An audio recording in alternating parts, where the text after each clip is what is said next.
Сәлем достар, қазір сіздермен осы блиннің рецептімен бөлісетін боламын. Ең алдымен ыдысымызға қажетті өнімдерімізді салып аламыз. Сүт, сұйық май, қант пен тұзды өз қалауларыңызша салсаңыздар болады. Менде мына жерде 40 грамм қант және де тұз шай қасығымыздың 1/4 бөлігіндей. Жұмыртқа,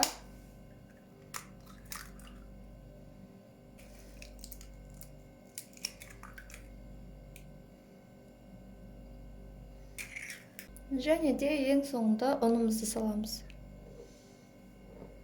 Енді осыларды жақсылап араластырып аламыз.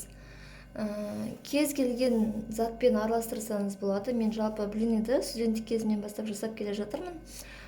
Қасықпен де, вилкамен де, венчикпен де, миксермен де, блендермен де араластыруға болады. Ең маңыздысы жақсылап біркелкі болғанша араластырып алу.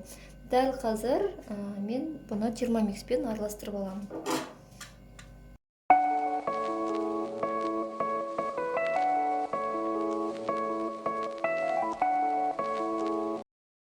Өнімдеріміз жақсылап араласты.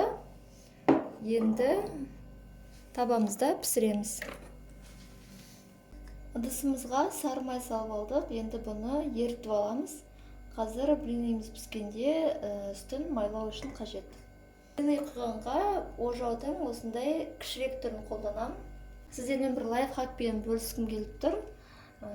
Табаны майлаған кезде мен көбінесе ватный диск қолданамын. Менде дәл қазір бітіп қалды, алып үлгермедім. Сол үшін кәдімгі аптечный мақтаны қолданайын деп тұрмын.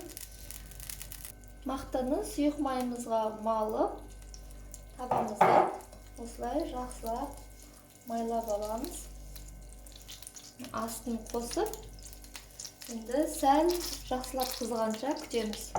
Табаны майлағанға мынадай щетканы да қолдансаңыздар болады, бірақ бұнымен майлаған кезде май көбірек жағылып кетеді. Сол үшін мен әрдайым осылай майлаймын.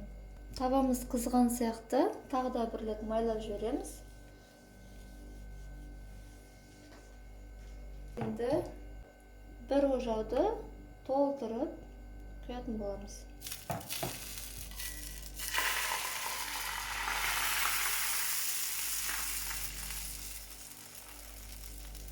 Егер жетпей қалса, осылай үстінен сәл бүтіп құйып жіберсеңіздер болады.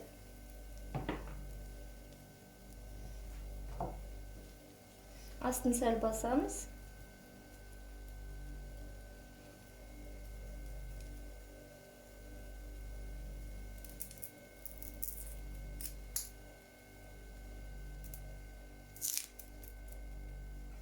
Бұлай қалақшаның көмегімен ауыстырып аламыз.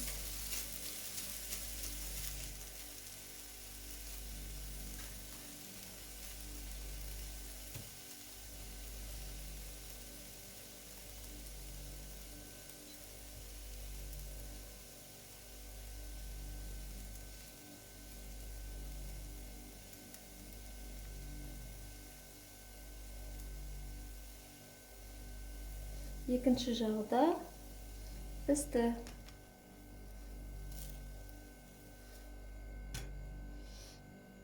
Біздің бірінші блиніміз дайын. Дәл осылай қалғандарын да жасап шығамыз. Блиніміз піскен кезде бірден щетканың көмегімен майымызды үстіне жағып аламыз.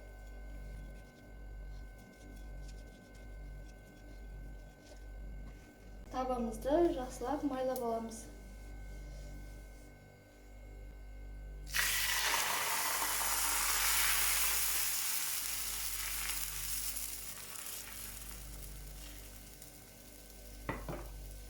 Дәл қазір табамыз ысып тұр. Бірден шет жағын қалақшаның көмегімен осылай ауыстырып аламыз.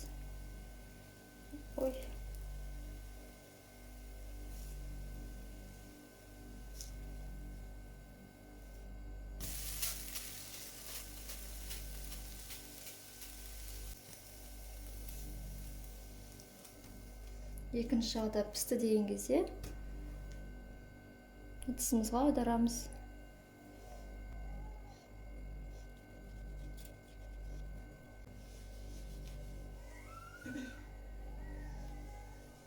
Дәл осылай барлық блиниларымызды пісіріп аламыз.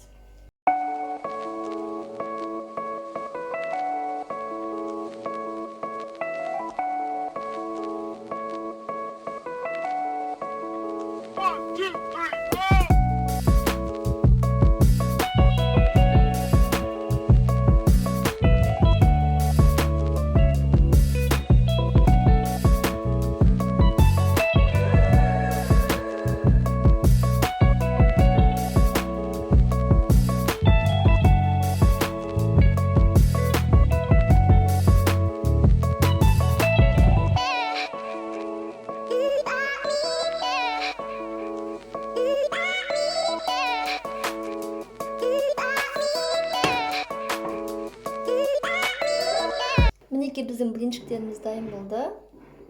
Міндетті түрде жасап көріңіздер. Каналымнан басқа да рецепттер көргіңіз келсе, каналыма тіркеліп, лайк басып, пікір қалдырыңыз. Ас болсын!